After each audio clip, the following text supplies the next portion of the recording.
Hello everybody, आज का हमारा टॉपिक है continuous and characteristics X rays. तो एक्स रेज जो होती है बहुत ही ज़्यादा हाई एनर्जी की रेज होती हैं, इलेक्ट्रोमैग्नेटिक रेज होती हैं। और गामा रेज के बाद में सेकंड नंबर पे इनकी एनर्जी आती है। गामा रेज की एनर्जी एंड पेनिट्रेटिंग पावर सबसे ज़्यादा होती है। सेकंड नंबर पे आती है हमारी एक्स रेज की। और क्योंकि इसकी पेनिट्रेटिंग पावर ज़्यादा है, यानी कि किसी भी चीज़ में से बाहर निकलने की पावर ज़्यादा है, इसीलिए इसका यूज़ किया जाता है एक्सरे लेने में।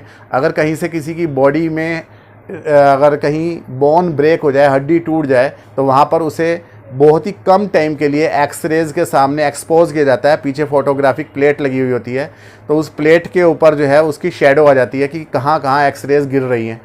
तो हमारी जो स्किन होती है या सॉफ्ट टिश्यूज़ होते हैं, जो ब्लड होता है, उसमें से एक्सरेज पार हो जाती हैं। लेकिन जहाँ हमारी बोन होती है, हड्डियाँ होती हैं, वहाँ से एक्सरेज पार होके सामने पीछे नहीं जाती है। तो जहाँ पे हमारी बोन्स है, उस बोन की पीछे एक शेडो बन जाती है। अगर बोन में ब्रेक है तो फिर उस शेडो में भी वहाँ पर एक्सरेज पहुँच जाएंगी और पता चल जाएगा कि बोन जो है वो यहाँ से टूटी हुई है, हड्डी यहाँ से क्रैक है। तो इस तरीके से हम एक्सरेज लेते हैं। अब एक्स रेज जो होती हैं वो प्रोड्यूस कैसे करते हैं, इसके लिए हम हाई एनर्जी इलेक्ट्रॉन्स को हम किसी टारगेट के ऊपर कोलाइड करवाते हैं, गिराते हैं, जिससे कि एक्स रेज प्रोड्यूस होती हैं। हाई एनर्जी इलेक्ट्रॉन्स कैसे प्रोड्यूस हो सकते हैं? आपके पास में एक ये फिलामेंट है, इस फिलामेंट को हम एक बैटरी से जोड़ देते हैं।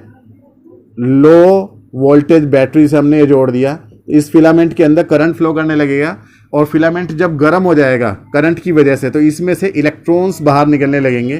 तो ये इलेक्ट्रॉन्स बाहर निकल गए, इसे बोलते हैं थर्मियोनिक इमिशन। इस प्रोसेस को बोलते हैं थर्मियोनिक इमिशन। इस फिलामेंट को हम एक दूसरी बैटरी, हाई वोल्टेज बैटरी के नेगेटिव टर्मिनल से कनेक्ट कर देंगे। सामने की तरफ पॉजिटिव टर्मिनल को हम किसी टारगेट से कनेक्ट कर देंगे। ये जो है टारगेट जो है ये पॉजिटिवली चार्ज है या पॉजिटिव पोटेंशियल पर है, ताकि इलेक्ट्रॉन्स इसकी तरफ बहुत स्पीड में भागेंगे। अब इलेक्ट्रॉन्स इसकी तरफ रश करेंगे, बहुत स्पीड में जाएंगे, टारगेट पे टक्कर मारेंगे। उससे पहले यहाँ पर कुछ जो है बीम को नैरो करने के लिए कॉलीमेटर प्लेट्स लगाई हुई होती हैं। तो ये प्लेट्स हैं, इन प्लेट्स में से होकर ये इलेक्ट्रॉन की बीम निकलती है, ताकि एक बारीक बीम जाके इस पे स्ट्राइक करे, टारगेट पे स्ट्राइक करे। और जब ये टारगेट पे स्ट्राइक करती है तो उसके बाद में बीम जो है जो इलेक्ट्रॉन की जो बीम है, जैसे ये टारगेट पे जाके टकराएगी तो इसमें से एक्सरेज बाहर निकलेंगी, टारगेट से एक्सरेज बाहर निकलेंगी। और उन एक्सरेज को हम देखते हैं कि उसकी एनर्जी कितनी कितनी है और उसकी वेवलेंथ या फ्रिक्वेंसी कितनी है और किस डायरेक्शन में निकल रही है वो। तो हम उससे हम पता लगा सकते हैं कि इस टारगेट की नेचर क्या है या कितनी हाई वोल्टेज है। मान लिया ये यहाँ से लेकर यहाँ तक की वोल्टेज जो आपने अप्लाई की है वो V वोल्ट है, तो इलेक्ट्रॉन जब यहाँ पहुँचेंगे तो उसकी एनर्जी कितनी हो जाएगी, EV। एनर्जी ऑफ इलेक्ट्रॉन जो होती है वो वोल्टेज के ऊपर डिपेंड करती है। अगर V वोल्ट से एक्सीलरेट हो रहे हैं इलेक्ट्रॉन तो उनकी एनर्जी हो जाती है EV। तो ये अपनी एनर्जी इस टारगेट को दे देते हैं और टारगेट में से क्या निकलती हैं, एक्सरेज निकलती हैं। अगर हम एक्सरेज को अगर हम ग्राफ पे डिनोट करें, एक तरफ वेवलेंथ ले लें और एक तरफ इंटेंसिटी ले लें। इंटेंसिटी का मतलब कितनी एक्सरेज किस वेवलेंथ की निकल रही हैं, दोनों के बीच में ग्राफ प्लॉट करें। तो ये जो ग्राफ आता है, ये ग्राफ कुछ इस तरीके से आता है। ये इस ग्राफ के अंदर ये जो मेन वाली डार्क वाली लाइन है, इसे हम बोलते हैं कंटिन्यूअस एक्सरे स्पेक्ट्रम। इसी के बीच बीच में कुछ जो है पीक्स मिलते हैं, जैसे K सीरीज़ का ये पीक्स मिल गया, एक L सीरीज़ का मिल गया, आगे M सीरीज़ का मिल जाएगा। तो ये जो पीक है, ये जो लाइन स्पेक्ट्रम है, इसी को हम बोलते हैं कैरेक्टरिस्टिक एक्सरेज। तो दो तरीके की एक्सरेज हो गई जो यहाँ टारगेट में से बाहर निकलेंगी। एक तो जो है कंटिन्यूअस एक्सरेज, ये जो कंटिन्यूअस चल रहा है ग्राफ, और एक ये जो पीक वाले हैं K सीरीज़ या L सीरीज़ या M सीरीज़ और N सीरीज़, ये से हम बोलते हैं कैरेक्टरिस्टिक्स एक्सरेज। तो दो तरीके की एक्सरेज होती हैं। अब हम बात करते हैं कंटिन्यूअस एक्सरेज। एक लैम्डा मिनिमम से छोटी वेवलेंथ नहीं हो सकती है, इसे हम बोलते हैं शॉर्ट वेवलेंथ लिमिट। तो लैम्डा मिनिमम होती है, और ये जो लैम्डा मिनिमम होती है ये इंडिपेंडेंट होती है ऑफ मटेरियल ऑफ टारगेट। ये टारगेट किसी भी मटेरियल का हो उसके ऊपर डिपेंड नहीं करती है लैम्डा मिनिमम। यानी कि अगर हम टारगेट्स को बदलते रहें और वोल्टेज को सेम रखेंगे तो लैम्डा मिनिमम की वैल्यू भी सेम रहेगी। इस मिनिमम वेवलेंथ से छोटी वेवलेंथ हमें नहीं मिल रही है। उसके बाद में lambda minimum depends only on voltage across X ray tube, यहां से लेकर यहां तक की वोल्टेज कितनी है, कितनी एनर्जी से ये इलेक्ट्रॉन यहां पहुंचा है, उसके ऊपर डिपेंड करती है ये लैम्डा मिनिमम।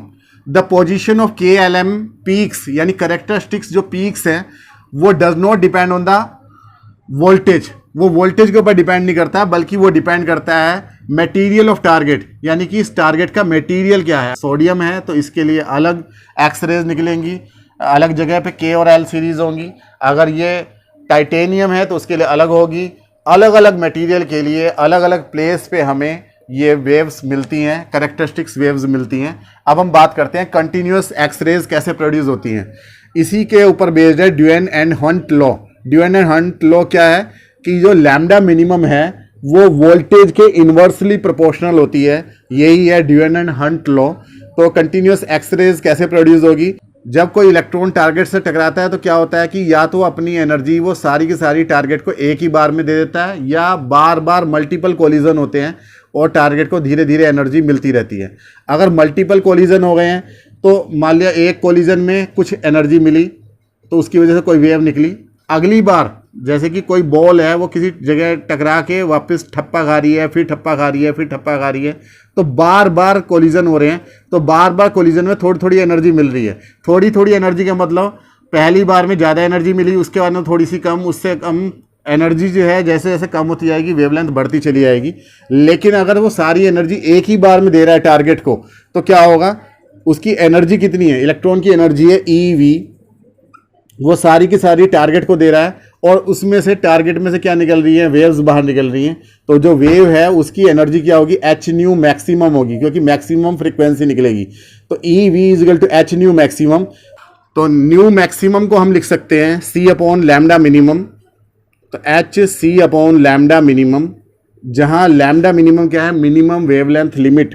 भाई जब फ्रीक्वेंसी मैक्सिमम होगी तो वेवलेंथ क्या होगी, मिनिमम होगी, इजिकल टू आ जाएगा EV। तो लैम्डा मिनिमम इजिकल टू आ जाएगा HC/EV, यानी लैम्डा मिनिमम जो है वो वोल्टेज के इन्वर्सली प्रोपोर्शनल है और इसी को ड्यूएन एंड हंट लॉ बोलते हैं।